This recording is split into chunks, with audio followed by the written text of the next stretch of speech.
3:05. Aquí estamos de nuevo, todo el equipo de Milenio 3, encantados de seguir explorando, aprendiendo, sobrecogiéndonos con la realidad, en el fondo. Eratstundtag, algo así. Seguro que hay alemanes que están diciendo Eratstundtag. Muy bien. Bueno, pues, ¿sabes lo que es esto? No. Miedo al insomnio. Término acuñado en 1967, es decir, ese estrés que se produce porque uno sabe que la noche va a ser de pesadilla en vigilia. Nuestro dossier de 2 capítulos sobre pesadillas y trastornos del sueño con vuestros mensajes. Pues Pili nos dice, mi madre tiene apnea del sueño y antes de dormir con la máquina que usa se nos dormía entre cucharadas. Increíble. Sandboy Paranormal, soy testigo del caso de un sacerdote aquí en Sandboy que sufría la enfermedad del sueño. Se dormía de repente en plena homilía. Se caía sobre la Biblia, sí. Ana Hart, yo conocía una narcoléptica y cuando iba en moto la llevaba a su marido con arnés. Claro, porque si se dormía en la moto para que no se cayera. Julio de Palencia, solo comentaros que mi hermano era sonámbulo de niño y dormía con él. Ha habido viajes que he tenido que salir a la calle o por él, porque él solo abría la puerta y se iba. Y he tenido auténticas conversaciones con él y evidentemente él estaba dormido.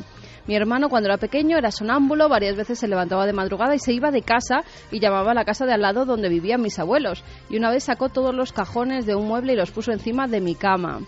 David Cron, yo de pequeño también era sonámbulo y cuando despertaba no recordaba nada. Una vez mi madre me dijo que imitaba a mi padre en estado sonámbulo. Me estaba peinando en el baño y cogí el maletín del trabajo de mi padre para salir de casa.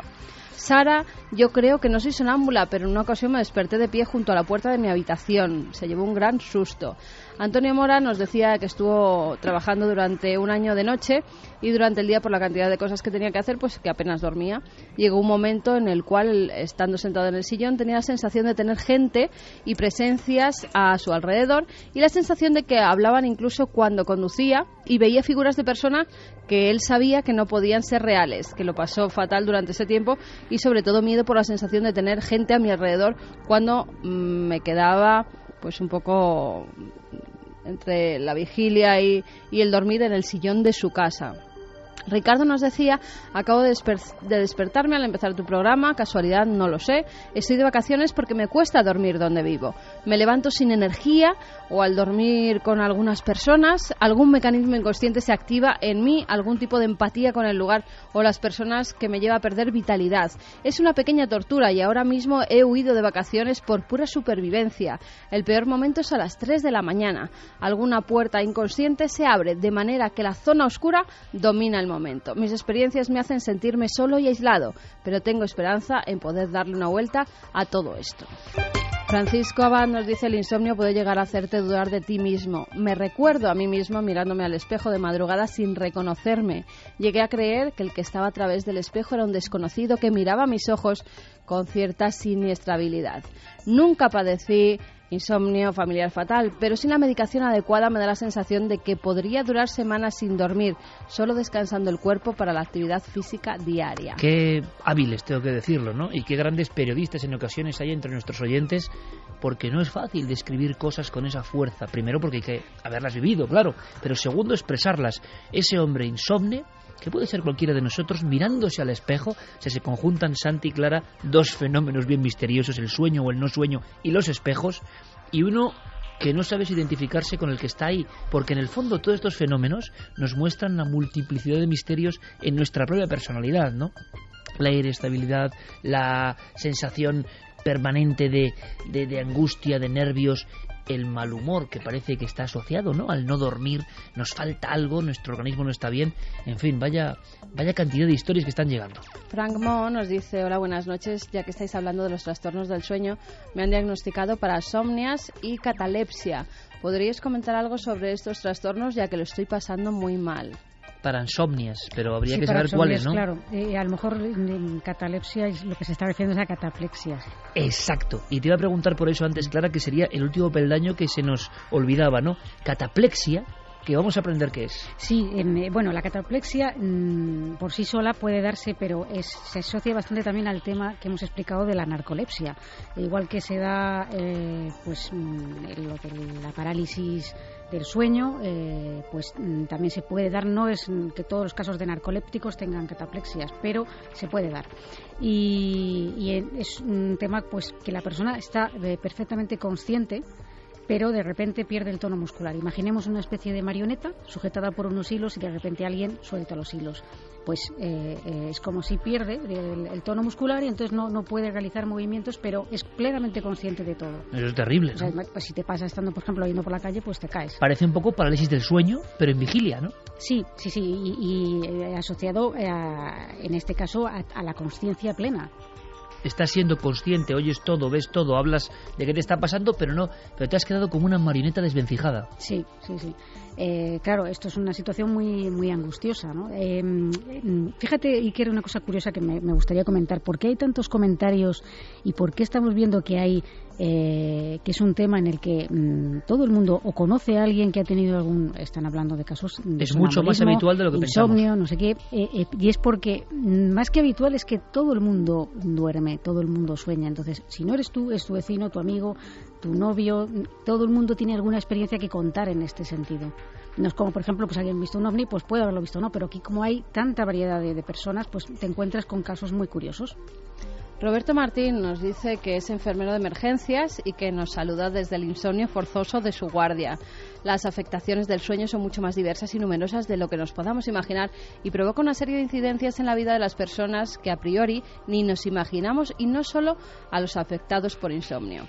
Basta durante un tiempo no muy largo con dormir mal, no hacerlo de una manera correcta o simplemente no hacerlo el tiempo que sea necesario, y me atrevería a decir que estamos ante la causa de muchos accidentes de tipo laboral, de tráfico, que dada su afectación a terceros nos pondrían ante un escenario de auténtica alarma pública de poder cotejarse esos datos.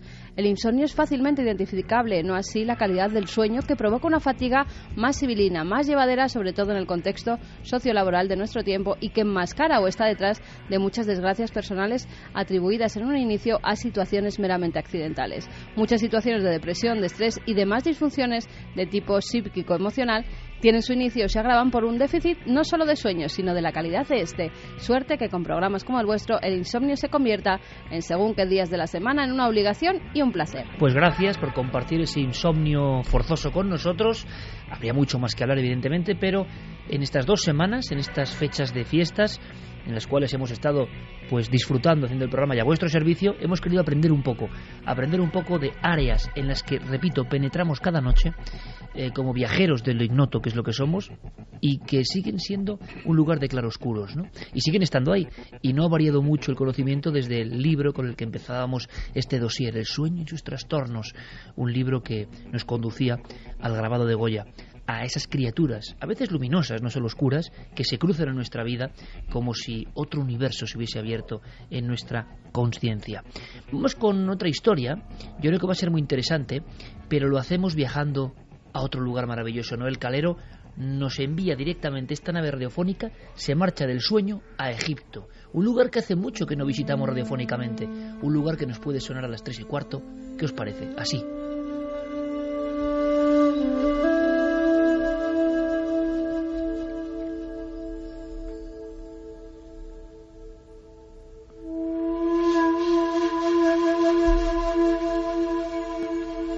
El poder evocador de la música. Estamos como en un sueño de siglos.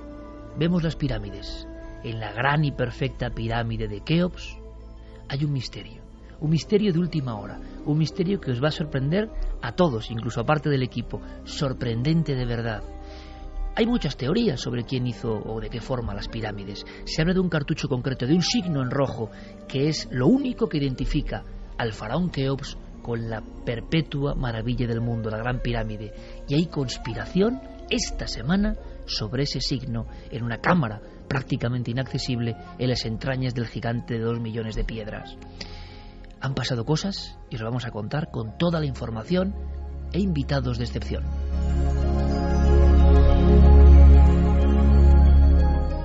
Y nuestro guía en Egipto en este caso, en esta polémica, en esta conspiración asombrosa, es Diego Marañón. Compañero, feliz año. Feliz año, Iker. Buenas noches a todos. ¿Qué tal? Vaya la que se ha liado con este signo y con lo que parecía una historia, si lo contamos, de exploradores que habían dañado el signo. Cuéntanos la historia, por favor, porque es alucinante y vamos a sorprendernos todos juntos. Pues sí, en 3 palabras lo que hay montado es un lío monumental que llega hasta hoy mismo. Te cuento, todo esto comienza hace ya bastante tiempo, Iker, en concreto el 17 de abril del año que hemos dejado atrás. Es entonces cuando 2 documentalistas alemanes, que se llaman Dominik Gorlitz y Stefan Erdmann, viajan a Egipto. Lo hacen acompañados de un cámara y visitan ese país con la intención de realizar una serie de grabaciones en el interior de la Gran Pirámide. Lo que quieren es conseguir material audiovisual para completar un documental que ellos están elaborando y que se llama el Proyecto Keops. Esta aventura audiovisual lo que pretende básicamente es tratar de poner patas arriba la línea temporal, la línea oficial de la construcción de la pirámide. Te digo, a estas horas el proyecto está parado, pero el tráiler que ya tenían montado sonaba así. Dieser Film begleitet die Forscher Dr. Dominik Görlitz und Stefan Erdmann auf einer Entdeckungsreise zu den Anfängen der ägyptischen Zivilisation.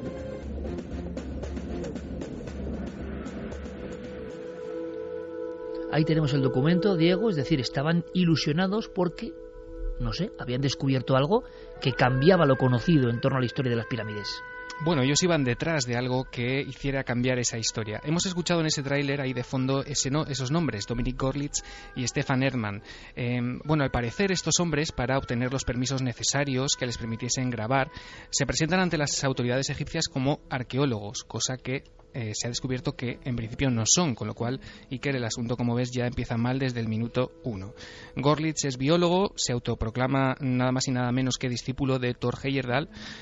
Y Stefan Erdmann... No está mal eso, ¿eh? No está mal como currículum. Y su colega Stefan Erdmann dirige un asilo, es su trabajo principal. ¿Qué les une a ambos? Pues un interés por el estudio de Egipto, como decimos, pero desde esa perspectiva de un pasado desconocido y desde luego no oficial. Ese pasado que no encaja con las tesis oficiales. De hecho, Erdmann lleva 20 años investigando este tipo de cosas y ya ha estado varias veces en el Egipto, en el antiguo Egipto. Bueno, sea como sea, el gobierno egipcio, Iker, les facilita el permiso para entrar a grabar en esta cámara de descarga de la Gran Pirámide, que hay que decir que es un lugar muy especial, que generalmente está cerrado al público y en cuya roca aparece pintado, como decías, un símbolo peculiar. Bueno, primero, Diego, es que ese lugar, para que nos hagamos una idea, no es visitable. Habitualmente no es visitable. Puedes estar en determinados lugares y nosotros hemos estado en toda la pirámide, incluido la Cámara del Caos, que puede ser lo más desconocido, esa parte subterránea en roca viva, pero que se utilizaba, dicen que para ritos iniciáticos, nunca lo sabremos, pero que tenía algún aspecto y parece de verdad el inframundo egipcio creado. Pero esa cámara, donde está la única prueba, para que todos lo sepamos, no pueden ir los turistas. Han tenido que hacer mucho papeleo o dar muchos bienes materiales, no lo sé, o tener muy buenas recomendaciones para estar en esa cámara de descarga, que quede claro, ¿no? Sí, de todo ello vamos a hablar, de todas esas posibilidades que mencionas, de cómo han podido entrar. Comentábamos que en esa cámara, Iker, existe una especie de símbolo, un pictograma en una de las paredes, un pictograma de color ocre, de color rojizo, que se conoce como el cartucho de Keops.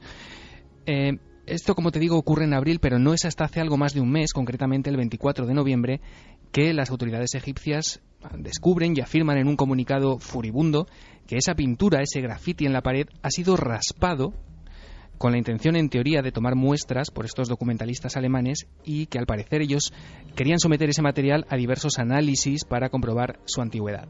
Pero yo creo que antes de continuar, lo mejor es que nuestro compañero Nacho Ares, Iker, nos comente qué es exactamente esta pintura, este cartucho de Keops que ha desencadenado esta polémica. El cartucho con el nombre de Keops, que podemos ver en una de las llamadas cámaras de descarga que hay sobre la cámara del sarcófago en la Gran Pirámide, fue descubierto en el año 1837 por Howard Weiss. El valor que tiene este documento escrito es que de una forma directa vincula el monumento, la Gran Pirámide, con el constructor que, según la tradición, sobre todo a partir de los textos de Keops y de otros monumentos que hay en los alrededores, vinculaban precisamente la pirámide con este faraón de la cuarta dinastía, más o menos hacia el 2500 antes de nuestra era. Mucha gente desconoce que hay otros lugares en la Gran Pirámide en donde aparece también el nombre de Keops. Zecharia Sitchin en los años 60 dijo que era una falsificación de Howard Weiss para buscar cierta notoriedad, pero se ha demostrado a todas luces que el cartucho es real, que Howard Weiss no lo falsificó y que se amolda perfectamente a la escritura, al tipo y el significado que se utilizaba en aquella época de la Cuarta Dinastía. A mí me ha extrañado siempre, Diego, tengo que decírtelo personalmente, que en toda esa mole impresionante, en ese prodigio de la historia de la humanidad, dentro de poco tendremos un ingeniero que ha hecho una cosa muy hermosa. Ya os comunicaremos, me mandó el libro, se lo agradezco muchísimo, porque ha intentado reproducir desde el punto de vista de un arquitecto de hoy cómo él haría las pirámides. ¿Se habrá sorprendido?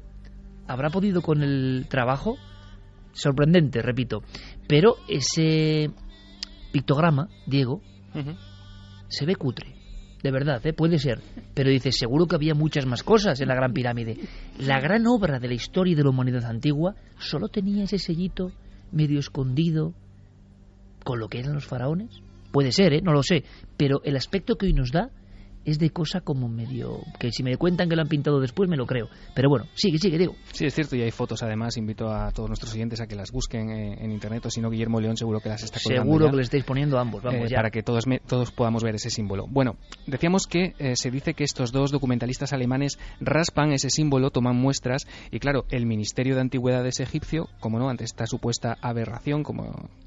ellos la califican como una grave violación del patrimonio histórico del país, salen al paso y el director de la sección de antigüedades egipcias desautoriza públicamente a estos documentalistas y por extensión se lleva por delante a todos aquellos que de algún modo vinculan la construcción de las pirámides con un pasado no oficial, si lo quieres llamar extraterrestre, perfecto, y si no, el adjetivo que le quieras poner. Claro, vamos al lío, Iker, porque todo este asunto, que ya es bastante dantesco de por sí, da una nueva vuelta de tuerca el pasado 10 de diciembre, hace muy poco. Ese día, Zahi Hawass, al que todos conocemos, ese arqueólogo y el exministro de Antigüedades de Egipto, concede una entrevista a un periódico árabe. Y en ella acusa, sin venir a cuento y sin que nadie lo haya metido en medio antes, al famoso investigador Robert Bauval, que es el autor del Misterio de Orión, y le acusa, le llama un judío que trabaja en Bélgica y dice que es el líder y el que está detrás de este asunto y el que ha financiado personalmente la supuesta acción llevada a cabo por estos dos documentalistas alemanes, e incluso le acusa de haber instigado el robo del cartucho, de querer llevárselo de Egipto. En esa entrevista, Hawass dice que Bauval lleva muchos años tratando de probar, como sea, que la Gran Pirámide es, y leo literalmente, un producto judío y no egipcio, y que a raíz de eso lleva décadas pues teniendo enfrentamientos personales con él. Diego, para que todo el mundo lo sepa, hablamos de uno de los grandes investigadores del tema egipcio, el que realmente de alguna forma convierte en un axioma, compartido no, pero casi conocido por todo el mundo, de la correlación de las pirámides con las estrellas del cinturón de Orión, investigador infatigable de muchos campos, pero entre ellos la egiptología, muy buen amigo de nuestro compañero Javier Sierra, y estamos hablando de que hay muchas batallas internas que no se conocen. Hawass seguramente sigue siendo un hombre poderoso, con muchas influencias. Ha sido el Indiana Jones oficial del gobierno egipcio, seguramente el ministro con mayor categoría, con mayor poder, siendo Egipto un país que vive de ese turismo, de esas pirámides también. Y una guerra más de fondo, judíos, egipcios a los cuales se les retira la gloria, que es lo que molesta un poco, ¿no?, a muchas personas de esa construcción de las pirámides. ¿Cómo sigue esta trama? Porque es una auténtica trama. Sí, como dices, es una lucha de poder, y de hecho Hawass, de paso en esta entrevista, deja un recadito al ministro actual de Antigüedades egipcio y le dice que hay que tener muchísimo más cuidado, ¿no?, con dejar entrar a ciertos investigadores que según él conducen a actos de vandalismo, como este en algunas zonas de la Gran Pirámide. Bueno, Bauval, te puedes imaginar que reacciona de forma inmediata, se queda muy sorprendido. ¿Has hablado con él, no? Sí, hemos hablado con él, le vamos a escuchar ahora mismo. Él escribe una aclaración que envía a ese periódico negando todas estas acusaciones. Él dice que niega su condición de judío. Para empezar, él se proclama católico, aclara que jamás ha conocido a estas personas que han llevado a cabo este acto, que ni siquiera ha estado en Alemania desde 1999 y que en sus libros no menciona nada de lo que le acusa Zahi Hawass. Como tú dices, comienzan así una serie de gestiones que llevan a Bobal a puntos verdaderamente tremendos que nos va a contar, porque para conocer todo esto hemos tenido el placer de hablar con él y nos ha atendido muy cordialmente. Esto es lo que nos contaba. El doctor Zahi Hawass acudió a los medios e hizo una acusación increíblemente absurda. Dijo que yo, Robert Bauval, o como él me llama, el judío de Alejandría, por cierto, no soy judío, es algo que no me importa. No tengo problema en que me llamen judío, pero en estos tiempos eso no es algo bueno en Oriente Medio. En fin, su acusación decía que el judío de Alejandría, Robert Bauval, pagó a los alemanes para que fueran y robasen el cartucho. Esto, por supuesto, provocó un gran revuelo en los periódicos y tuve que defenderme. Para que entiendas lo ridículo que es todo esto, para convencer a la prensa egipcia tuve que enviarles mi partida de nacimiento en Egipto, mi certificado de bautismo. No hay discusión posible. Llegó a un punto ridículo cuando un egipcio, no te voy a decir quién, me pidió que me sometiese a una inspección médica para probar que no soy judío. Ya sabes, querían inspeccionar mis genitales, así de absurdo es todo este asunto.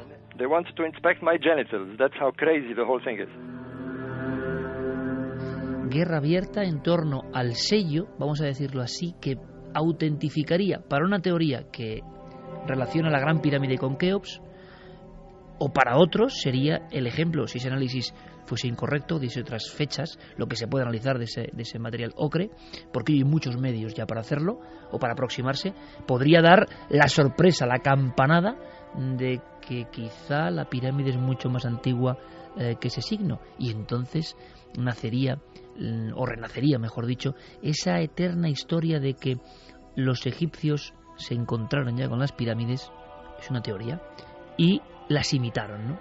Es cierto que si uno va a Egipto y ve las, como hemos hecho nosotros en varias ocasiones, y ve las pirámides muy posteriores a las de Gizeh, por ejemplo, se encuentra con pirámides en la mayoría derruidas, montones de cascotes, muchas de ellas no tienen nada que ver precisamente con la majestad de las más importantes y más poderosas. Entonces es como si nosotros ahora no supiésemos levantar un garaje, una chabola, y antes hemos hecho las Torres de Madrid, algo ha fallado ahí. ¿Qué ha ocurrido en esa evolución? Bueno, pues el análisis de ese sello humilde en la cámara de descarga podría arrojar mucha luz o mucha tiniebla, así que por eso la trama adquiere grados casi detectivescos hoy en día, Diego.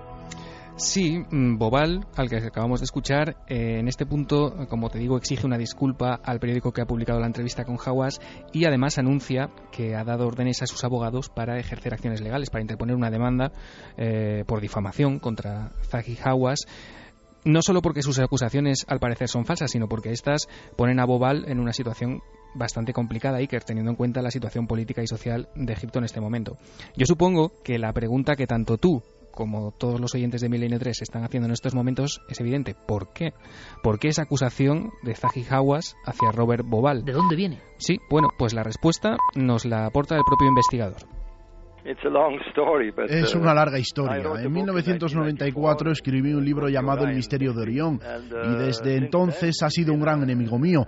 No es la primera vez que me acusa de ser judío o sionista o de querer robar cosas de Egipto. Ha ocurrido muchas veces antes, pero siempre había pasado en un contexto de discusiones intelectuales.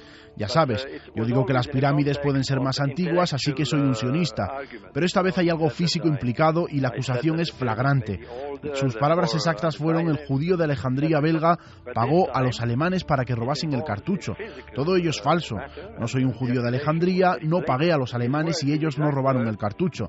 Ahora Hawass está en una posición muy delicada porque incluso los alemanes están sopesando tomar acciones legales.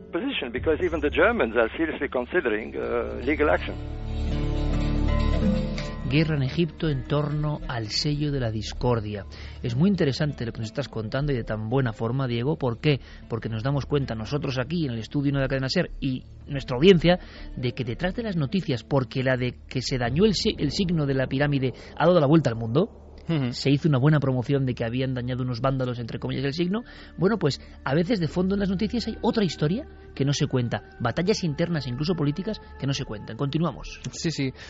Como te digo, Bobal dice que no conoce a los documentalistas alemanes y los documentalistas alemanes confirman que no tienen ningún tipo de relación con Robert Bobal, por su parte. Uno de ellos, Dominic Gorlitz, emite un par de comunicados dirigidos tanto a Bobal como al doctor Mohamed Ibrahim, que es el actual ministro de Antigüedades de Egipto, el que ha sucedido en el cargo a Zahi Hawass.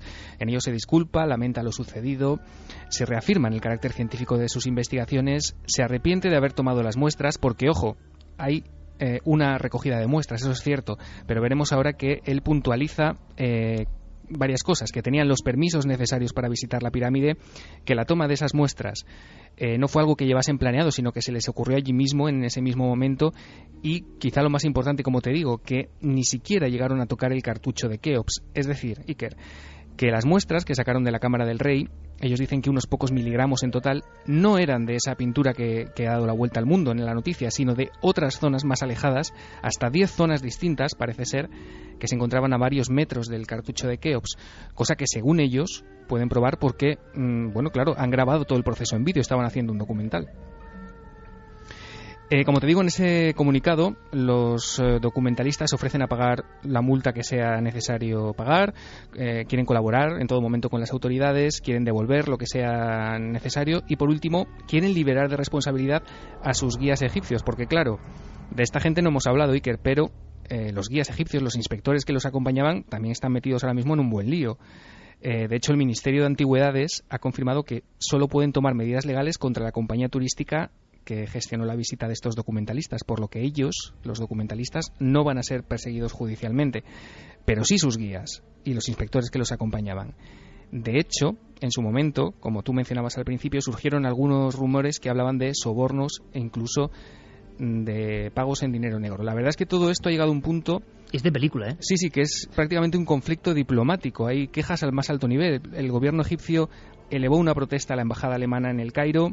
Se llegó a un trato prácticamente extraoficial con el Ministerio de Antigüedades, por el que, además, esto es muy curioso, los resultados de las investigaciones de estos documentalistas y el propio documental quedaban desde ese momento paralizados, es decir, no se podía continuar con esas investigaciones ni publicar absolutamente ninguno de los resultados que salieran de esas muestras. O sea, de repente el trabajo en sí quedaba prohibido, tabú. Sí, de hecho, si tú quieres entrar ahora mismo a la página web en la que estas personas presentaban su proyecto y pedían colaboración económica, no puedes, está desactivada desde hace varios días. Robert Bobal nos contaba que la UNESCO todavía no se ha pronunciado, que él quería hablar con ellos para ver si van a tomar alguna medida en concreto, y por su parte, aunque Zahi Hawass no se ha retractado jamás en público de forma oficial, el 21 de diciembre se filtró un correo en internet, Iker, que Hawass había enviado a un periodista suizo en el que confesaba no tener ninguna prueba de que Robert Bobal estuviese implicado en lo ocurrido. Así que bueno, vemos que a sus 66 años lo que parece Hawass es querer volver como sea a la primera línea de fuego. Él abandonó todo cargo público a principios del verano de 2011 y bueno, parece que estaría intentando recuperar de algún modo ese poder que comentabas y que durante tanto tiempo tuvo en la arqueología de Egipto. Sobre esto, sobre esta posibilidad que apunta alguna gente, algunas voces en la red, hemos querido preguntar también a nuestro compañero Nacho Ares.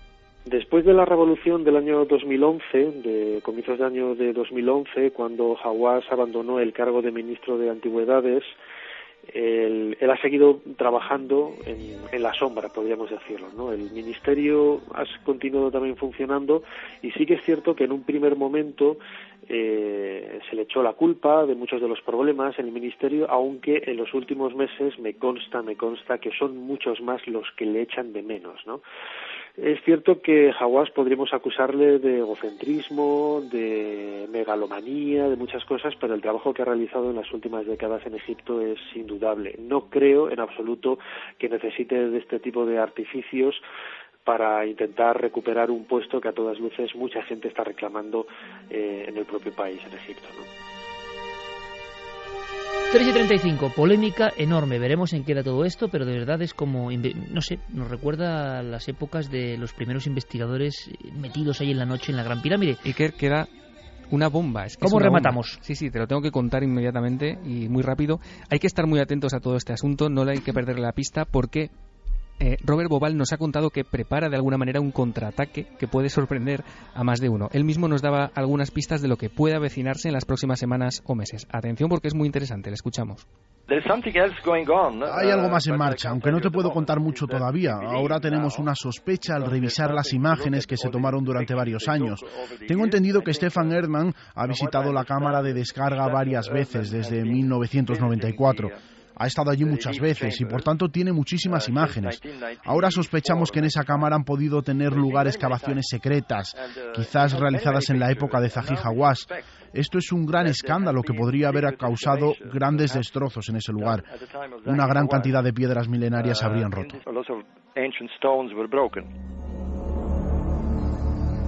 En fin, Diego, sabremos qué ocurre en la parte más secreta de uno de los edificios más secretos. Es el contraste muy visitado, pero con áreas todavía absolutamente oscuras. Nosotros hemos conocido al gran Rudolf Gantenbrink, ¿verdad, Carmen? Te iba a decir que los alemanes y Egipto no se llevan muy bien. No se llevan bien. No. Rudolf metió el robot Upuaut por un conducto y encontró de repente unas puertas.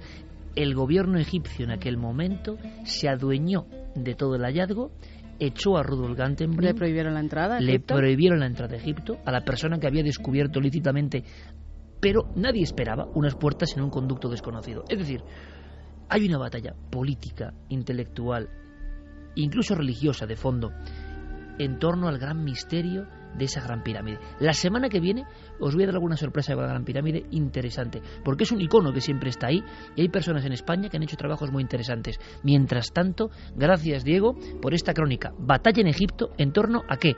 A la datación, a la fecha de la última gran maravilla del mundo. Un fuerte abrazo, compañero. Estaremos atentos a cómo sigue todo esto. Un abrazo.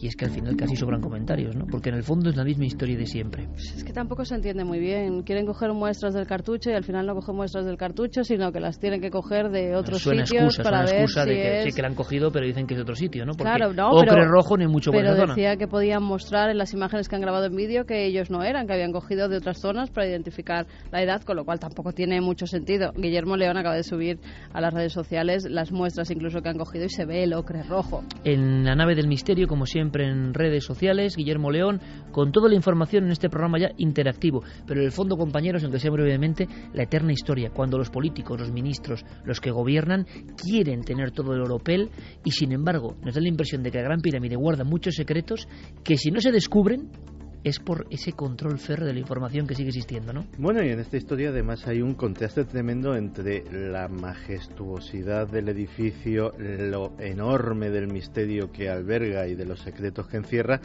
y lo cutre del sainete, digámoslo así, porque realmente lo que se está montando es un espectáculo que no sé si en Egipto será muy común, pero en latitudes latinas lo conocemos bien, y es precisamente una de esas cosas que llaman muchísimo la atención, como hasta a veces los seres humanos, hasta lo más majestuoso, hasta el misterio más insondable, lo podemos mancillar con nuestras pequeñas miserias. Muy buena reflexión, Santi, porque la sensación que hay en Machu Picchu ocurrió algo parecido hace apenas unos días, ¿no? Y informábamos de ello. Unas personas con escáneres detectan otra puerta desconocida donde dicen que hay metales preciosos, quizá la tumba de un inca, algo importante, y el gobierno peruano en este caso lo primero que hace es quitarles de medio, ¿no? ¿Hasta qué punto los arqueólogos que no son oficiales, no siguen el dictado político, sí que descubren cosas y no les están dejando hacer su trabajo? Algunos no son arqueólogos. Claro, como en este caso, claro. Es que el problema es que va cualquier documentalista y raspa, yo qué sé, tú vete al Museo del Prado y me voy a llevar un trocito de las meninas para analizarlo. Lo que ocurre no puede ser. es que, por otro lado, los grandes hallazgos de la historia arqueológica nunca lo han hecho arqueólogos. Han sido la mayoría por casualidad. No, y de personas entusiastas que no eran arqueólogos, precisamente. Pero algunos, la mayoría, han sido por casualidad, que estaban arando la tierra o que estaban y no eran arqueólogos. Pero hablemos de Schliemann o de tantos... Belzoni. O Belzoni. El forzudo. El forzudo del Nilo, o Schliemann con Troya. Pero esto no es un hallazgo arqueológico. O el hallazgo de Mesopotamia, Nínive. Pero esto ya estaba hecho, ya se sabía que ahí había un cartucho. Y estos dos, no teniendo ni idea de arqueología, van y lo destrozan. Ahora, a mí, yo no sé, eso habrá que verlo, pero a mí la idea de analizar el cartucho me parece interesante, porque sabríamos algo más sobre la datación de la pirámide. Ya, en fin, pero con permisos. lo que pasa es que los permisos no te lo van a dar. Pues entonces Porque te vas y no lo analizas. los primeros que no quieren que se analice, que deberían ser ellos mismos, el gobierno egipcio, ¿no? Y dar datos concretos, pues parece que no interesa, ¿no? No interesa porque igual hay alguna fecha que no encaja. Hay muchos investigadores que piensan en eso. ¿Interesa en realidad, por ejemplo, que se analice o se vea si de verdad hay alguien dentro de la tumba de Santiago de Compostela? Si está Santiago dentro, pues es una cosa antigua que viene de debate de largo y que se podría haber solucionado si la Iglesia hubiera, o la misma Iglesia investiga, pero da permiso o algo. Pero no, quizá no interesa. Con todos los temas con un poco de polémica y que puede cambiar la historia oficial, hay cerrazón. Con todos. A nivel arqueológico, con todos, ¿eh? Bueno, seguiremos muy atentos porque desde luego la trama es bonita. Lo que viene ahora también es un poco de trama y os puede sorprender. Vamos con Santiago Camacho, que tiene preparado algo que también es una bomba. Hemos hablado mucho de los Anunnaki últimamente. Los hemos casi puesto de nuevo en la palestra, aunque son célebres y famosos en todo el mundo. Hibridación en seres humanos y extraterrestres. ¿Suena delirante? Bueno, yo ya no sé lo que es delirante y lo que no. Pero lo que sí que es real y es hibridación, y se está haciendo ahora mismo a nivel científico y nos va a dejar con los ojos como platos, es lo que viene a contar nuestro compañero Santi. Casi se queda pálido el mundo de los Anunnaki con esto que es real, que está pasando y que por supuesto casi nadie cuenta. Pues sí, que como muy bien estabas diciendo, últimamente hablamos mucho de hibridación, no solamente en el caso de los Anunnaki, sino también esa cuarta especie humana que forma parte de nuestro ADN y que queda desconocida. Pero a día de hoy eso está sucediendo en miles de laboratorios de todo el mundo. Hace algunos años en la Universidad de Edimburgo se abrió la caja de Pandora. Se creó el primer animal genéticamente híbrido, no por hibridación reproductiva, sino en un laboratorio de genética que concretamente era una mezcla de una cabra y un cordero. La cabra y el cordero, aunque se parezcan algo, son dos especies completamente diferentes, no se pueden mezclar sexualmente, etcétera, etcétera.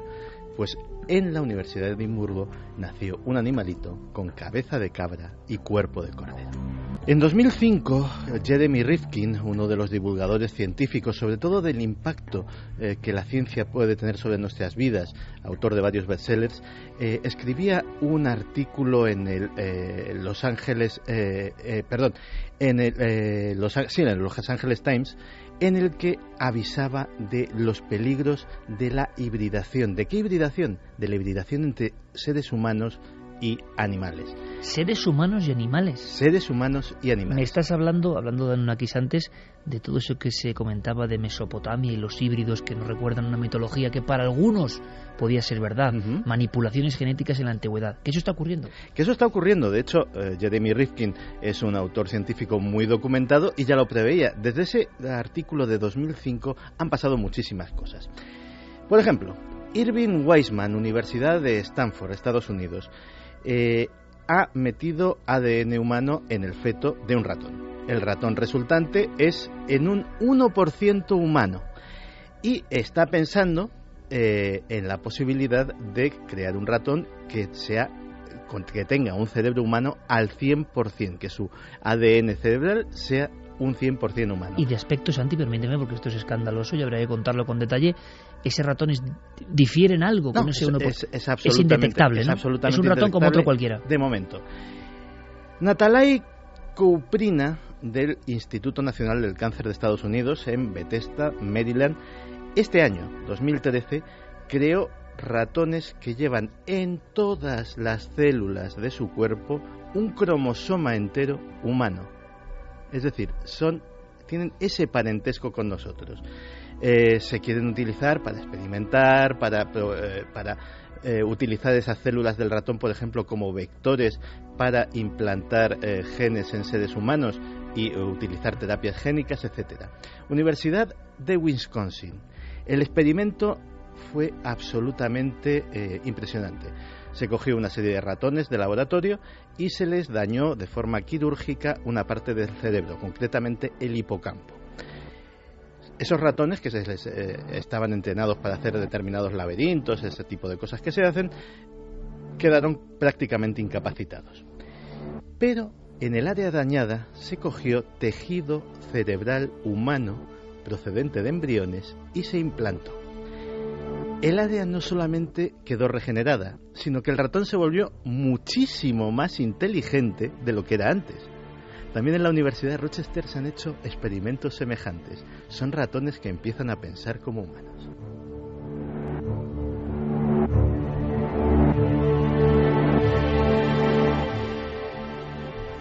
Der Spiegel, una famosa revista alemana, nos dice que en el Instituto Max Planck se han introducido células madre humanas en el cerebro de monos para estudiar la cura de determinadas enfermedades neurodegenerativas.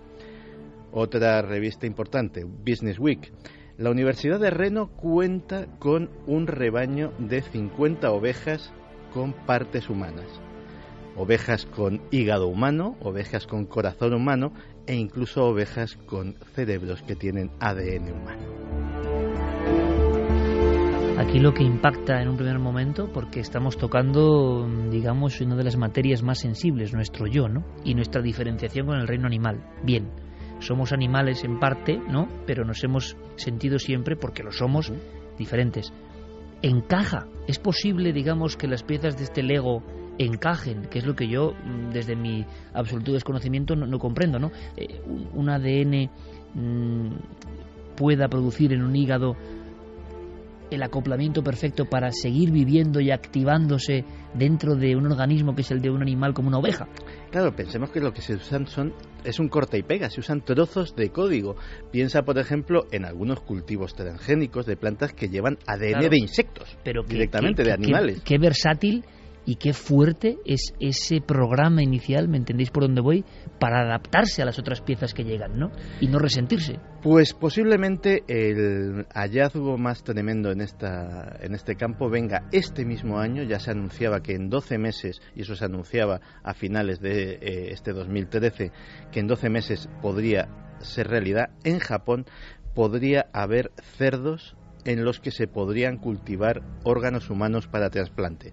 El cerdo es un animal que a nivel médico, a nivel anatómico, sobre todo las vísceras internas, el corazón, el hígado, los riñones, tienen una semejanza con el ser humano enorme y por tanto se podría, mediante un sistema genético, hacer órganos plenamente compatibles con un receptor y literalmente cultivarlos dentro del animal. Pero el artículo de 2005 de Rifkin dejaba abierta una puerta que yo creo que es la más inquietante de todas.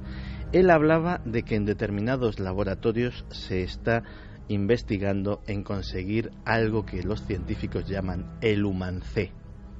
Imagínate de qué híbrido es, de un humano y un chimpancé. Los chimpancés comparten el 98% de nuestro genoma y ya de por sí son muy inteligentes. Hay test que pueden decir que un chimpancé adulto de cierta edad puede llegar a tener la misma capacidad, al menos para solventar problemas complejos, que un niño humano de 3 o 4 años. Esos humancés serían utilizados como sujetos experimentales. Es decir, qué mejor que un organismo que genéticamente fuese prácticamente igual al de un ser humano, pero en el que se pudiese experimentar, a veces de formas muy crueles, sin que hubiera limitaciones éticas. Pero claro, si es tan humano, ¿qué nos impediría usarlo para trabajos pesados o peligrosos? ¿A qué suena el argumento de una película? A mí me suena la historia que cuentan de los Anunnaki, ¿no? Efectivamente. Nos crearon para esclavizarnos. O lo que se contaba en la película del planeta de los simios. Básicamente era el principio. Pero claro, imagínate que alguno de estos híbridos, no solamente estos chimpancés, un simple ratón, consiguiese escapar y reproducirse en libertad. Reproducirse con ratones de campo, con ratones salvajes, y que esa minúscula parte de ADN humano empezase a viajar por la cadena reproductiva. ¿Qué consecuencias podría tener eso dentro de 1000 años en la evolución de esa especie? La verdad es que pone los pelos de punta imaginarlo. Legalmente, curiosamente, además, hay un vacío tremendo.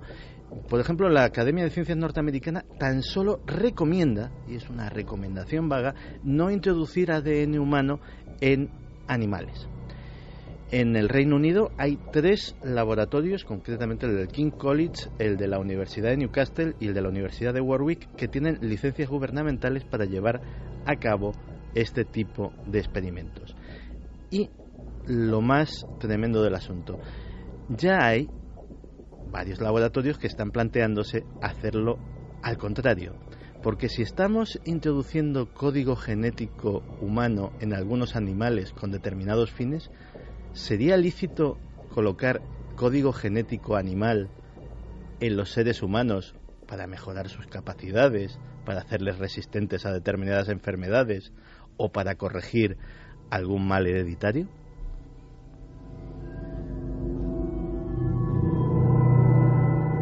Y a las 3:52, don Santiago Camacho Hidalgo nos deja con la pregunta, y vosotros reflexionáis, pensáis, le deis vueltas al coco, que es muy sano, porque esto que he contado está ocurriendo. Está ocurriendo ahora mismo, no hay que ser Anunnaki para jugar a ser Dios.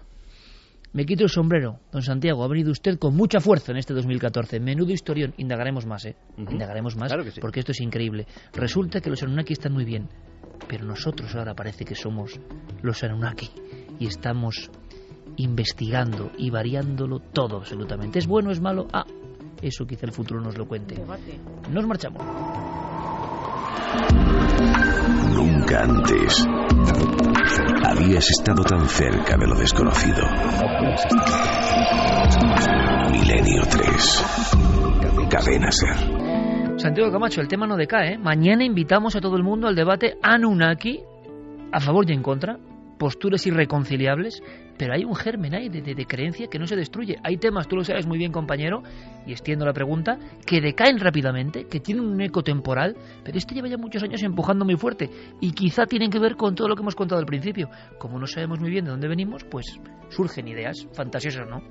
Pues sí, los reptilianos, ya hablamos aquí hace tiempo de David Icke y de sus teorías y de sus libros, magníficamente documentados, pero que llegan a unas conclusiones que a muchos les parecen muy extravagantes, y que pues nos cuenta eso, que a lo mejor la familia real británica tiene genes no humanos y sí reptilianos en sus corriendo por sus venas, que si determinados líderes del mundo libre y no libre podrían pertenecer a ellos. Incluso hay vídeos extraños en los que se detecta, por ejemplo, esa presencia reptiliana entre los guardaespaldas del presidente Barack Obama. Es decir, el tema sigue más vivo que nunca.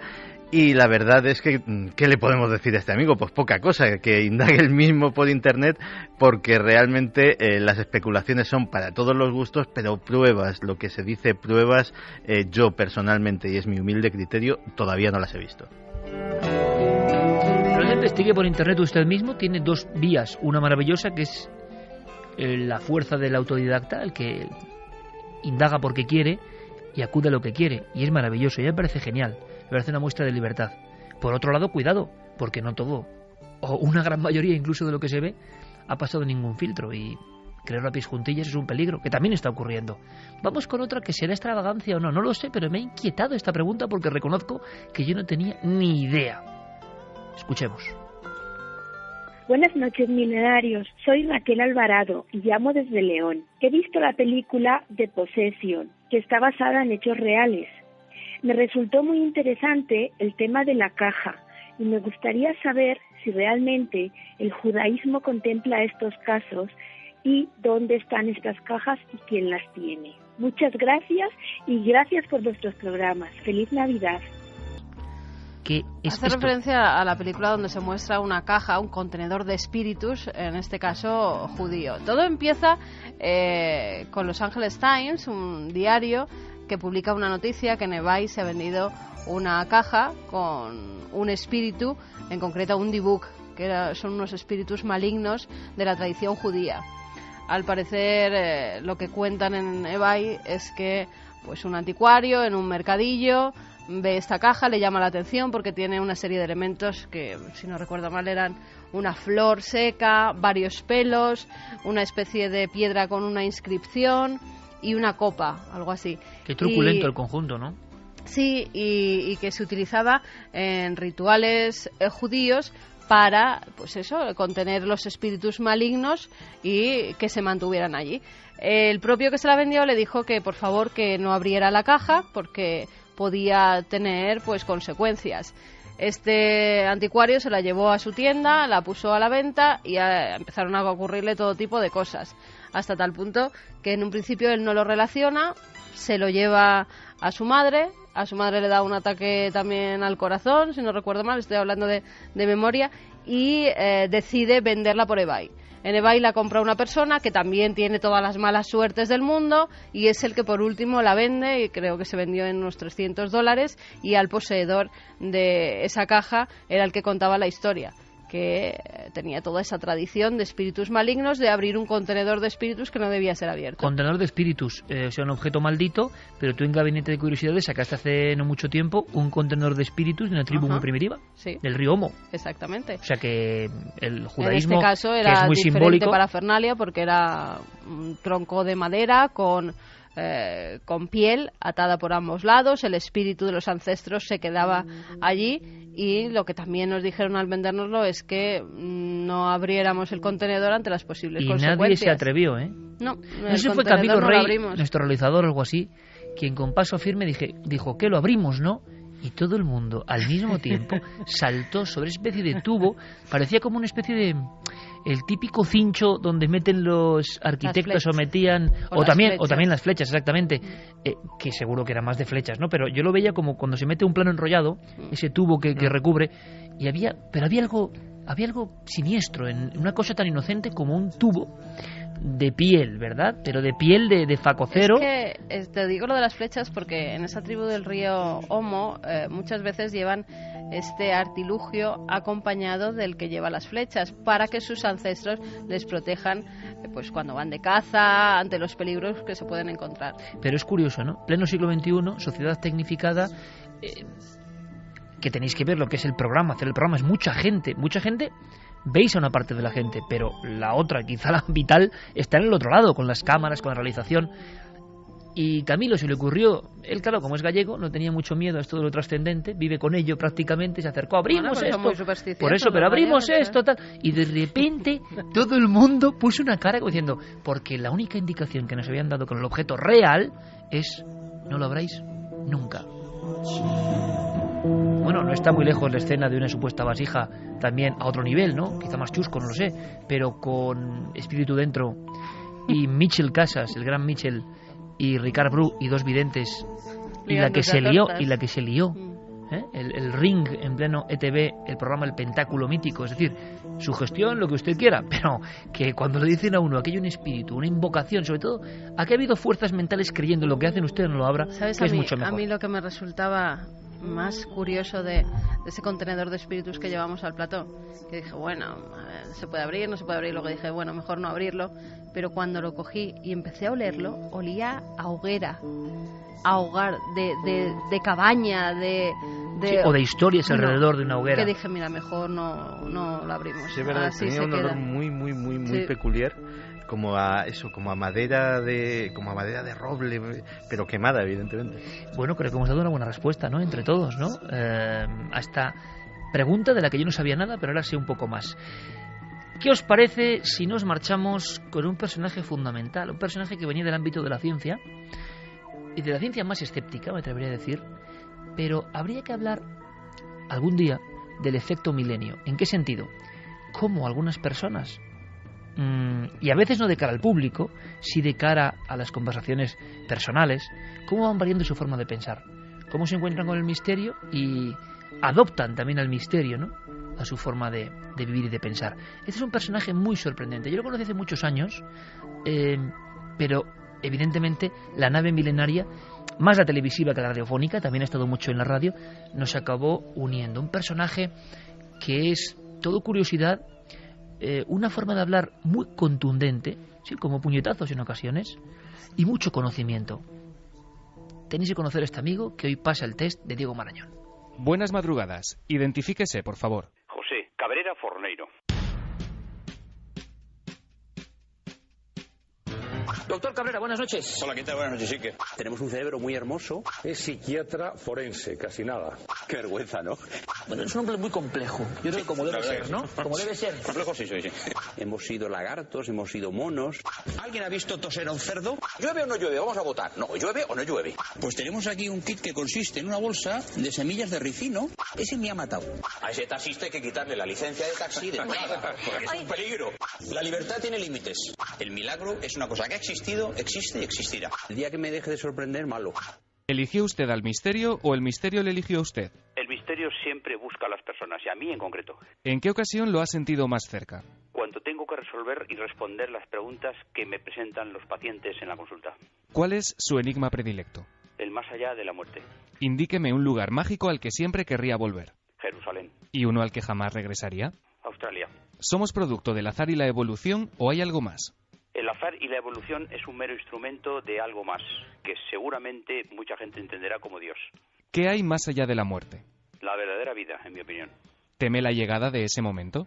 Sí, como cualquier ser humano, con angustia. ¿Supersticioso? Poco, nada. ¿Ciencia y fe, compatibles o excluyentes? La fe explica sin duda la ciencia. Es usted hijo de un psiquiatra y de una farmacéutica. ¿Lo suyo fue vocacional o había un plan trazado?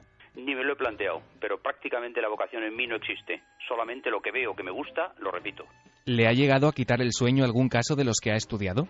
Muchos, pero consigo superarlos, si no, no podría sobrevivir. Siempre derrocha entusiasmo en el plató de Cuarto Milenio. ¿Qué tiene la nave? Pues que plantea cosas que no plantea nadie. Y para bien o para mal, para los amigos o los enemigos, es muy interesante. Terapias alternativas, ¿sí, no o depende? Depende de cada caso. Hay cosas que no conocemos y que sirven, aunque no sean terapias convencionales. Ha hecho autopsias literarias a Lincoln, Kennedy, Marilyn e incluso a Jesucristo. ¿En cuál de esos cadáveres se encontró con más anomalías? Sin duda, en el de Marilyn Monroe. El 11 de septiembre de 2001 estaba en Nueva York. ¿Qué recuerda de aquel día? Recuerdo la gran, enorme, increíble solidaridad humana ante una desgracia que nadie sabía de dónde venía ni qué sentido tenía. ¿En qué cree José Cabrera? Sin duda, por este orden, en Dios que nos ha creado, a continuación en la familia a la que quiero y a renglón seguido en mis amigos y la gente que vive a mi lado. ¿Cuál ha sido el fregado más grande en el que se ha metido? Probablemente el 11 de marzo en Madrid. Si piensa en su infancia, la imagen que aparece en su memoria es... La primera comunión. ¿A quién le encantaría haber conocido? A Jesucristo. ¿A qué tiene miedo? A la muerte. Un libro y una película. Don Quijote de la Mancha y la película El hombre que vendió su alma. Un pintor y un músico. El pintor Goya, sin duda, y el músico, para mí, Chopin. Acabemos con un vicio confesable. Los coches. Me encantan los coches. Gracias por su colaboración. La identificación ha sido completada con éxito. Desde este momento puede considerarse de forma oficial y por méritos propios uno de los nuestros. 3 y 22 minutos. Aquí ha habido un unánime, y es que don José Cabrera Forneiro, me lo vais a permitir, es muy grande, ¿eh? Ya no por lo que dice, sino cómo lo dice. No va a haber invitado más conciso, así, ¡pum!, como un puñetazo cada respuesta. Y es que es así. Yo recuerdo una anécdota que me decía, cuando nos fuimos conociendo hace ya muchos años, me dice, mira, ¿y queréis que yo hable en totales? Hablar en totales sería hablar en cortes, ¿no?, en la radio, pero bueno, hablar en declaraciones muy cortas, muy expresivas, conteniendo la esencia del tema que se pregunta. Y digo, ¿por qué? Yo hablo en totales hasta en casa, me decía. Digo, y eso, dice, mi mujer me dice, ¿quieres comer? Sí, ¿qué? Macarrones, vale. O sea, él tiene en la cabeza una cosa que es muy interesante, Cabrera, que es, al público no se le puede aburrir, no se le puede aburrir nunca. Hay que ser directo, hay que contar las cosas de verdad con un sentido casi estético de la forma. No llega lo mismo un mensaje por mucho que uno sepa si no sabe contarlo, y sobre todo tiene una capacidad tremenda para temas muy complejos acercarlos a cualquier tipo de público.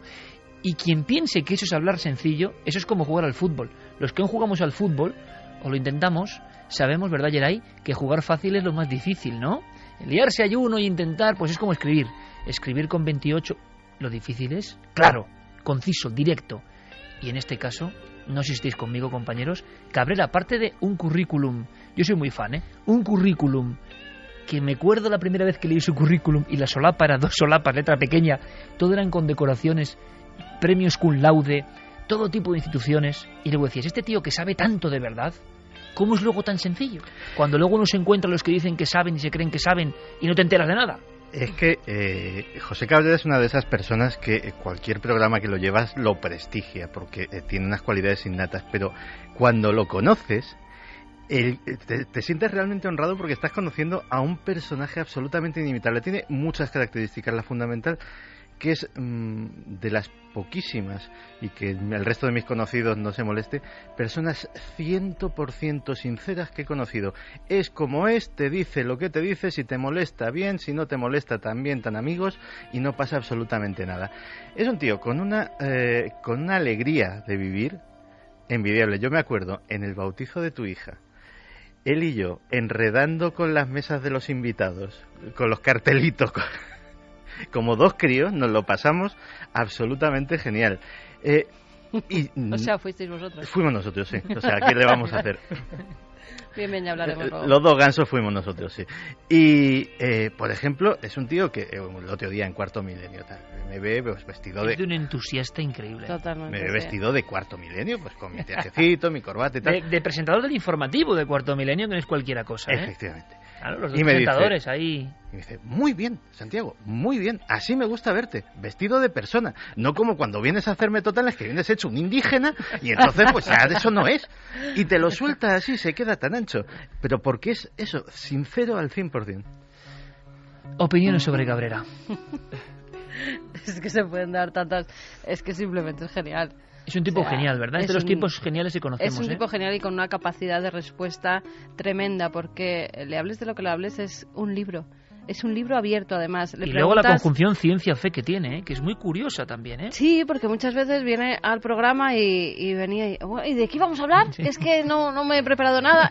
Y de repente te da una clase magistral de la cosa de la que íbamos a hablar en ese programa y que ni él se había preparado. Y tiene una capacidad, eso, de sacar historias de sus propias vivencias, porque un día nos tenía que contar cómo eran actuar, hacer autopsias en esos pueblos en los que no había ni luz ni agua en muchas ocasiones, que te lo cuenta y de verdad que se te pone la piel de gallina, ¿no? Hace no tanto tiempo, ¿eh?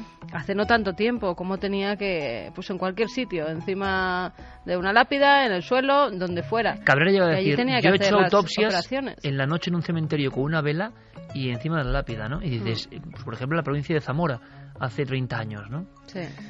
Y es una persona además que tiene el don no solo de la bilocación, sino de la trilocación. Yo he llegado a verlo en 3 programas diferentes a la misma hora, porque es una persona muy solicitada. Claro. Y con nosotros se pelea mucho porque a veces lo mareamos, sí, porque hay que preguntarle de 1000 historias, sí, sí, porque hay que moverle de fecha. Y como decía Santi, es una persona muy directa que te regaña inmediatamente de buen rollo. Y yo he llegado a Eso Javi y Fermín se llevan la peor parte. La bronca ahí, ¿no? de todos ellos. Pero yo he llegado a llamarle un sábado a última hora, oye, Pepe, aparte de llamarte para este tema, ¿podemos preguntarte también sobre esto, aunque es un atraco? Y él me ha dicho, mira, chaval, preguntadme lo que os dé la gana. Pero luego es una persona que ha ayudado a mucha gente, a cambio de nada, a muchísima gente, y aparte es una persona que con su prestigio es como esas personas que a quién tienen que convencer, ante quién se han hecho de todo, y su currículum seguro que es seguramente el más impresionante. Gaona es distinto y no le va a la zaga también. Son 2 currículums impresionantes, ¿no? Pero lo de Cabrera es espectacular. Y no le hace asco coger una calavera, a atravesar un cuerpo. Cabrera conmigo ha clavado una estaca en un cuerpo de los de Juan Villa. Es decir, no se le caen los anillos si es a favor de obra. Y cuando tú tienes un científico de este nivel que va a favor de obra, es decir, que lo importante es el mensaje que le llega a la gente. Yo hace poco, llevábamos una semana sin contar con él, pero por diferentes motivos, no era nada, volvió con el tema de Gas Moniz hace un par de semanas. Y de verdad era como un chiquillo con zapatos nuevos, ¿no? Qué entusiasmo, qué ganas de agradar al público, y eso también hay que valorarlo muchas veces, ¿no? Yo sé que el público lo valora, pero qué ganas de agradar al público. Y alguna vez lo hemos comentado, ha visto tanta muerte que tiene tal alegría de vivir. Esa frase es muy Cabrera, eso, ¿eh? Lo resume muchísimo y perfectamente. Diego, que como siempre es un placer ir conociendo a estos personajes, y Cabrera sorprendente hasta en las respuestas, ¿verdad? Sí, la verdad que sí. Qué capacidad. Además, Sí, además es un personaje que lleva muchísimos años, parece que no, en estos temas también del misterio. Yo me acuerdo que hay por ahí viejas grabaciones del Filo de la Navaja o de La Hora Bruja, donde ya... ¿Te ha gustado siempre? Sí, José Cabrera ya aportaba todo su conocimiento, ¿no?, a estos temas. La verdad es que, como dices, es muy curioso también cuando le escuchas esa dualidad entre la ciencia y la fe. Le preguntábamos ¿en qué cree José Cabrera? Y él nos decía por este orden, y lo primero que nos decía era en Dios que nos ha creado. La verdad es que no hay muchos científicos que supongo que te vayan a decir eso en primer lugar. Un tío muy entusiasta, ¿no?, que yo, por ejemplo, cuando no estaba en el equipo y era simplemente un oyente más de Milenio 3, la verdad es que lo explica todo tan fácil, tan sencillo y de manera tan didáctica que te engancha a seguir escuchándole, y para mí desde luego que ha sido un placer tenerle en la sección. Y para nosotros tenerte aquí, Diego. Feliz Navidad, compañero. Igualmente para todo el equipo. Un abrazo muy a todos. grande. Santi nos va a contar un fragmento. Nos quedan 2 historias. Es una noche de muchas historias.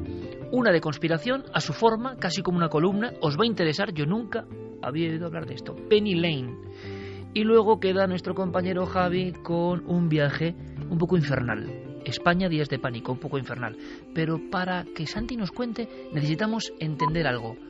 Una serie, Homeland, ¿no, Santi? Sí, fíjate que hace las cosas de la casualidad. Hace unos días estaba hablando con un buen amigo que conoce de muy primera mano el mundo del espionaje, y era una charla completamente informal, y salió a relucir la serie Homeland, y le dije, oye, esto tú lo verás, ¿no? Te encantará y tal, y me dice, no, he dejado de verla.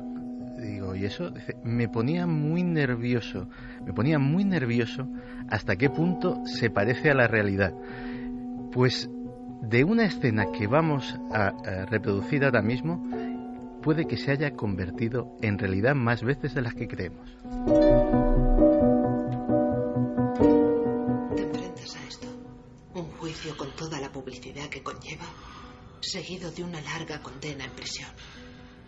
Eso acarreará deshonor y vergüenza para ti, el cuerpo de marines, el país y tu familia. O colaboras y todo eso desaparece. ¿Cómo colaboro? Te devolvemos al mundo como si nada hubiera pasado. Y nos ayudas a descubrir cuál es el plan de Nasir. Sin juicio. Ni cargos ni juicio. Jesse y los niños. Nunca lo sabrán. Dejas la política y te mudas a una ciudad de tu elección. Algún sitio muy lejano. ¿Inmunidad? Vosotros no tenéis poder para darme eso. Desea por tu bien que sí. ¿Esto qué es, Santi? Pues mira, en 2002 se abrió posiblemente una de las instalaciones más polémicas de la historia reciente de la humanidad, la prisión de Guantánamo. Su nombre en clave, eso lo conoce poca gente, es Strawberry Fields, como la canción de los Beatles. Era una broma siniestra, porque la canción en realidad se llama Strawberry Fields Forever, y era precisamente ese forever el mensaje que querían transmitir. Vais a estar aquí encerrados para siempre. Y esto no son palabras mías, son del secretario entonces de Defensa, Donald Rumsfeld. Estaban encerrados algunos de los más peligrosos, los mejor entrenados y sádicos asesinos sobre la faz de la Tierra. Esas fueron las declaraciones textuales de Donald Rumsfeld. Curiosamente, algunos de esos, curiosamente también de los más sádicos, de los mejor entrenados y quién sabe si de los más peligrosos, fueron trasladados de ese lugar de pesadilla que es Guantánamo, donde había torturas diarias, donde la gente tenía que dormir prácticamente al raso en unas jaulas que son más propias de animales que de personas, pues fueron trasladados a esos 8 bungalows a disfrutar de toda una serie de comodidades. Posiblemente ellos fueron los más sorprendidos. ¿Qué se pretendía de esta gente? Se pretendía hacer un trato. Nosotros te damos estas comodidades y vas a hablar con nosotros sobre un montón de cosas, pero luego te espera otra cosa mejor, la libertad. Lo que se llevaba a cabo en Penny Lane era muy ambicioso. Se trataba de reclutar a algunos de esos peligrosos terroristas de Al Qaeda y reinsertarlos en la antigua organización. De hecho, no valían aquellos sobre los que se tenía dudas de a lo mejor es, a lo mejor no es, o es un fanático que lo reclutaron en tal sitio, pero bueno, es un tipo sin importancia. No, tenía que ser gente valiosa, gente que pudiese reengancharse otra vez a la organización y poder servir a la CIA. ¿Y cómo se les convenció para que hicieran aquello? Había varios métodos. Uno de los más curiosos era el adoctrinamiento religioso. Por aquellos 8 bungalows, y los parece ser bastantes inquilinos que tuvieron, iban imanes norteamericanos, clérigos islámicos, a predicarles. ¿Y a predicarles cómo? Explicándoles hasta qué punto Al-Qaeda y Bin Laden habían pervertido el mensaje verdadero del Islam y cómo a los ojos del profeta y del Dios verdadero ellos eran unos pecadores que no irían al cielo por muy mártires que se considerasen. Algunos cayeron por ese registro, pero había un equipo de psicólogos estudiándolos. Otros se veía que eran simples mercenarios, servían a la causa de Al-Qaeda como podían haber servido a otros. Para ellos había dinero, había muchísimo dinero, millones de dólares que se pagaban en una cuenta secreta de la CIA que tenía un nombre en clave, la cuenta compromiso. Otros tenían familia. Se les podía prometer sacar a su familia de los países en los que estaban, reinstalarlos con identidades y nombres falsos en Estados Unidos y, después de cumplida su misión de vuelta en Al-Qaeda, reincorporarse toda la familia en un programa muy parecido al famoso programa de protección de testigos. A los más duros, pero que también tenían familia, también se les obligaba diciéndoles que sabían quiénes eran su familia, dónde estaban sus hijos y que si se negaban a colaborar serían exterminados. Así se reclutaron un número indeterminado. Se ha sabido recientemente a través de un magnífico reportaje de la agencia France Press y los funcionarios de la CIA que han declarado lo han hecho en el máximo anonimato. No saben cuántos consiguieron ser reinsertados. Lo que sí se sabe es que muchos de esos ataques con drones que se realizan sobre líderes de Al-Qaeda o líderes terroristas que nadie sabe su localización, pero que misteriosamente el dron llega y impacta directamente en su casa o en su coche, esa información procedía de esos agentes dobles. Incluso en algunas ocasiones los agentes dobles planeaban operaciones que sabían que iban a ser fallidas porque les estaban esperando a él y al resto de miembros de su comando para ser detenidos. Incluso en alguna ocasión, por su propia mano, el agente doble reclutado asesinó a alguno de estos líderes. Oficialmente, Penny Lane, curiosamente, se puede ver por Google Earth, se puede ver perfectamente el complejo de la prisión de Guantánamo y unos cientos de metros al norte esos 8 bungalows enfrente de un edificio un poco más grande donde eran monitorizados, donde estaban los agentes y los psicólogos que les controlaban. Se puede ver perfectamente que hay una distancia y que oculto por un cerco de setos y de cactus pues estaba esa instalación que desde el aire se ve perfectamente. Oficialmente el programa Penny Lane se cerró en 2006. Fueron 3 años en los que se reclutó a esos agentes. Pero los agentes de la CIA anónimos que han hecho esta revelación dicen que ofreció unos réditos enormes. Eso sí, moralmente era muy discutible. Estábamos hablando de personas que en muchas ocasiones habían asesinado a ciudadanos norteamericanos. Pero en la guerra y en el amor todo vale. Como siempre, otras historias de la historia con Santiago Camacho. Penny Lane, a partir de ahora, ya no será simplemente una inocente canción de los Beatles, ¿verdad? Significará otra cosa. ¿Qué significan estas horas? Vuestros mensajes, por cierto.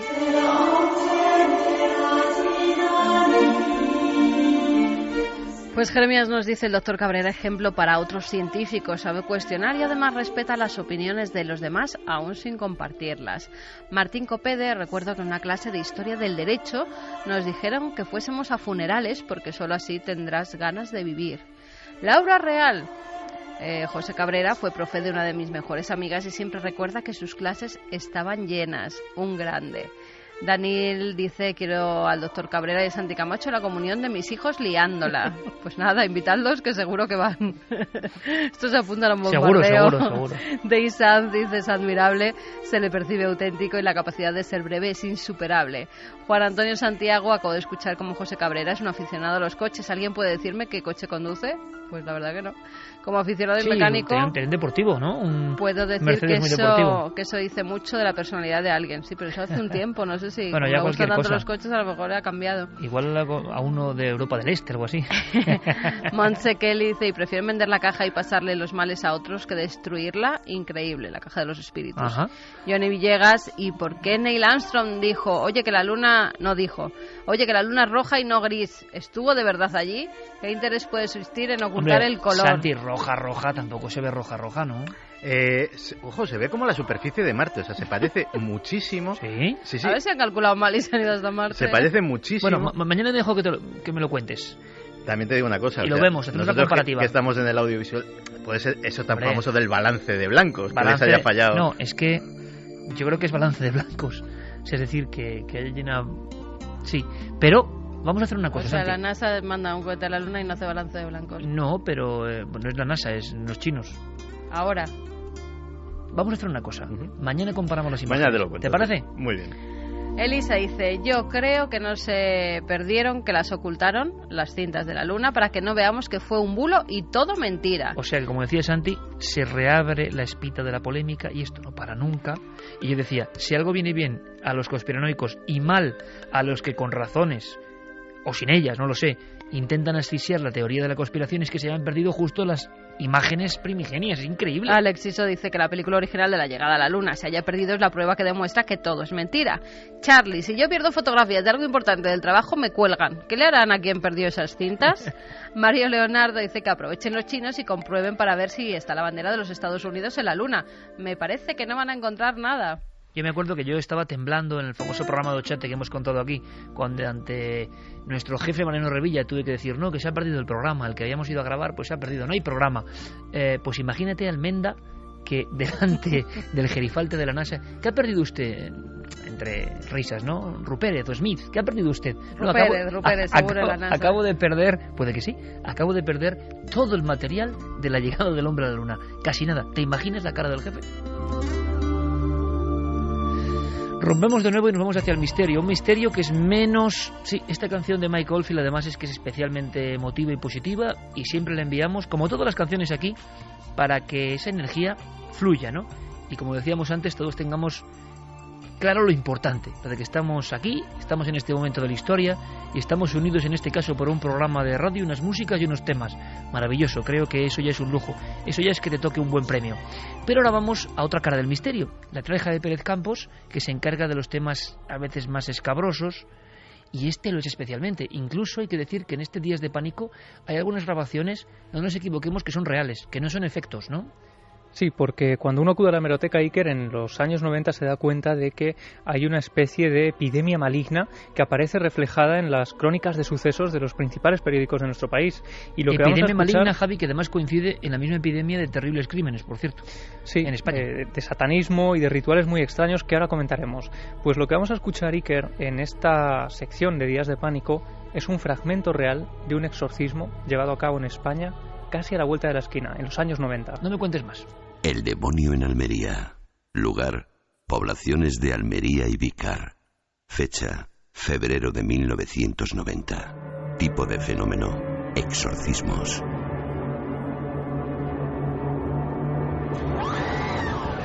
Estamos asistiendo a una escena dantesca, una imagen que permanece grabada a fuego en la retina de todos quienes asistieron a ella. En el interior de una fría nave, 20 jóvenes se convulsionan con la cara desencajada y los ojos en blanco. Emiten gritos animalescos mientras unos se arrastran por el suelo y otros lanzan espuma por la boca. Están siendo sometidos a un intenso exorcismo colectivo. El suceso tuvo lugar en una zona denominada Cortijos de Marín y los protagonistas mostraban un comportamiento anómalo desde varios días atrás. La aversión por lo sagrado, la fuerza sobrehumana o sus voces guturales eran solo una muestra. Para los padres de aquellos niños no había duda, el demonio se había adueñado de sus cuerpos. Sin pensarlo dos veces, todos recurrieron a la ayuda de Manuel Aracil, un pastor de la iglesia evangélica que con 20 años de experiencia a sus espaldas se había ganado la confianza de sus vecinos. Para un ritual para sacar el mal de aquellas criaturas, y lo hizo de manera concienzuda, solicitando incluso la ayuda de varios miembros de la parroquia para que ese día estuvieran allí para sujetarlos. Al llegar la fecha señalada, con una mezcla de miedo y expectación, los adolescentes fueron entrando en el oscuro almacén secundados por sus progenitores. Una vez allí, dio comienzo el exorcismo. La voz del pastor surgía a través de unos grandes altavoces, lanzando oraciones que parecían clavarse como aguijonazos entre los asistentes, que iban volviéndose cada vez más y más agresivos. Los agentes de la autoridad quedaron estupefactos antes de proceder a poner orden en lo que para ellos era un episodio de histeria colectiva. Sin embargo, para los habitantes de las poblaciones cercanas, aquello era solo la punta del iceberg. Esas mismas semanas se estaba produciendo una auténtica oleada de rituales satánicos y supuestas posesiones demoníacas que consiguieron alarmar incluso a los más escépticos. Algunos llegaron a evitar los campos que vagaba ahora por algunas aldeas de Almería.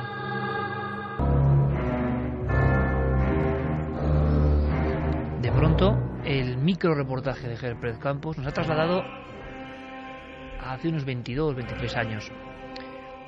Una época de obsesión con estos temas, de rituales, de crímenes terribles. Fue una transición dura en el aspecto del misterio, ¿eh? El exorcismo del Albaicín, el exorcismo de Almansa, tantas historias terroríficas que ya parecen muy antiguas, pero que no lo son tanto. ¿Qué pasó con este caso de Almería en concreto? ¿Cuál puede ser el punto final? Pues lo que ocurre aquí, Iker, es que en este caso hubo una gran polémica por el policía, el principal policía que investigó aquellos hechos, Rafael Montoya. No se sabía muy bien si aquel asunto era de su competencia o no, pero lo cierto es que él se encuentra en una escena dantesca, ¿no? Como contábamos, niñas con cubos llenos de vómito y de sangre, cosas tan terribles que los propios médicos que acuden allí, Joaquín Pareja, dicen que esas niñas van a quedar marcadas para siempre por esa vivencia que ha sucedido en esa localidad de Almería. Manuel Aracil, el exorcista, el supuesto exorcista, es detenido por realización de prácticas exorcistas con abuso de la credulidad pública y al final lo que ocurre cuando sucede el juicio es que es absuelto porque en el artículo 16 de la Constitución aparece el derecho a la libertad de culto. Se tomó como un culto religioso, ¿no? Extremo, eso pero... es. Y lo que ocurre es que de Manuel Aracil le perdemos la pista desde entonces hasta hoy. Está en paradero desconocido. No sabemos si ha seguido practicando estos rituales o no. Pero lo más tremendo, Iker, es que desde esa fecha y hasta 1993 aproximadamente, en toda la localidad y pueblecitos cercanos a Almería se viven todo tipo de fenómenos muy extraños, algunos incluso que alarman a poblaciones enteras, como por ejemplo en Benadux una noche aparece una cabra decapitada a las puertas del cementerio. En la Cañada de San Urbano aparece también un hoyo en uno de los cementerios con varias hojas de papel bañadas en sangre y unos nombres escritos en esos folios. Y lo más tremendo, uno de los casos que, como digo, más alertaron a la sociedad ocurre en Alhama, en el año 93, cuando se lleva a cabo uno de estos rituales en uno de los cementerios. Aparece también la cabeza de una cabra, un cuenco de barro lleno de sangre, una pata de la cabra dentro de ese cuenco. Y al día siguiente empieza a correr el rumor de que al ayuntamiento de Alhama ha llegado una nota anónima diciendo que para el próximo ritual va a necesitarse un niño que desaparecería en los próximos días. Como te puedes imaginar, Iker, el pánico se extendió por toda la localidad y los niños fueron casi reclutados en el domicilio hasta que pasó esta alarma social. Nuestro compañero el reportero Pérez Campos nos trae clips de la historia de los días de pánico, casos que tuvieron un eco social casi siempre tenebroso. También están, hay que contarlos, nos enseñan cosas. Por fortuna no se cumplió la macabra profecía y como si cambiaran los tiempos, toda esa negrura de aquella época concreta en muchas poblaciones, también en Andalucía especialmente, casos de Granada y de Almería, fue desapareciendo, ¿no? También hay que dejarlo un poco para respiro de nuestros oyentes. Sí, fue desapareciendo con el tiempo, pero desde luego en los años 90 se vivía un auténtico fenómeno social digno de estudio. ¿Por qué a partir de ese momento se desata este tipo de de necesidad casi de practicar estos ritos tan extraños? Al final llegó la luz y este tipo de cosas, pues por fortuna nos sorprenden porque suelen ser más extraños que habituales. Bueno, pues que vuelva la luz, por lo menos a nivel musical. Geray, nos marchamos con mensajes. Me dices que tenemos muchas bendiciones milenarias, que eso nos gusta mucho, y espero que os guste a vosotros, porque en el fondo solo es esa sensación, la que decíamos. A mí me mandó nuestra compañera fotógrafa de Cuarto Milenio, que además también está pasando unos momentos, Ana Pascual, a la que mandamos un abrazo grandísimo. La muerte de un familiar y tan cercano como el de Anaís, su madre, y encima en estas fechas siempre es dura. Y siempre estarán ahí, ¿no? Pero En estas fechas parece como que son más familiares y todavía es peor. Ayer mismo estábamos nosotros también en un tanatorio, un familiar mío también pues había fallecido, y te da una sensación de que es la Navidad, es estar con la familia y ves que se han ido, pero yo creo que se han ido a un sitio mejor.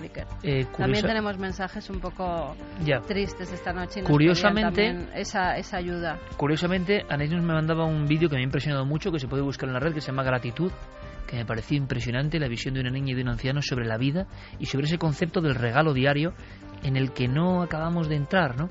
Y es una pena que nos desvíen de esa idea, del regalo de la naturaleza. Han pasado milenios, ancestros, cruces genéticos, han pasado todas las incertidumbres del universo para que tú estés aquí, para que tu cuerpo sea en el fondo polvo de todas esas estrellas y tantas generaciones peleando, sobreviviendo, siendo felices o siendo tristes en ocasiones para que tú llegues a estar. No puedes malgastar los días. Tienes que sentirte como el regalo realmente de la creación, sea lo que sea la creación, cósmica, divina, azar, me da lo mismo. Un auténtico regalo irrepetible que sepamos. Así hay que valorarlo, incluso entre quienes peor lo están pasando ahora. Nuestro mensaje siempre, nuestra gratitud.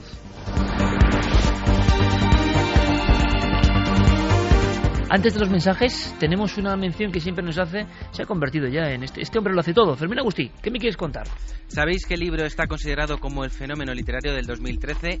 Espejismo, de Hugh Howey. Está publicado por Ediciones Minotauro y está arrasando en las listas de ventas internacionales con más de 800.000 ejemplares vendidos.